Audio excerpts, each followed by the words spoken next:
আপনারা সবাই জানেন যে কাম, ক্রোধ, লোভ, মোহ, মাৎসর্য এগুলো হলো মানব জীবনের উন্নতির ক্ষেত্রে প্রধান অন্তরায় বা বাধা। এর মধ্যে ক্রোধ বা রাগ এটা হলো মারাত্মক বিষয়।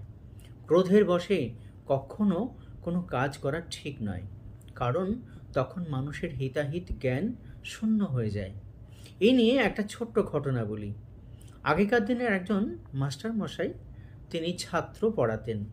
তিনি ছাত্রের উন্নতির জন্য ছাত্রদের কাছ থেকে পড়া আদায় করবার জন্য খুব ভয়ও দেখাতেন, আবার এমনকি মারধরও করতেন। তখন সেই মাস্টারমশাইয়ের বয়সটাও কম ছিল। এখন তার বয়স হয়েছে, শরীরের বিভিন্ন অংশের ব্যথা বেদনা তার বৃদ্ধি পেয়েছে।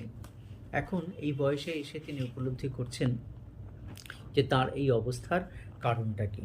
একদিন তিনি তার বর্তমান ছাত্রদের কাছে আক্ষেপ করে বলেন, জানিস তো, আগে তো বুঝতাম না যে ছাত্রদের উন্নতির জন্য, ছাত্রদের কাছ থেকে পড়া আদায় করবার জন্য বেশ ভয় দেখাতাম, মারধর করতাম।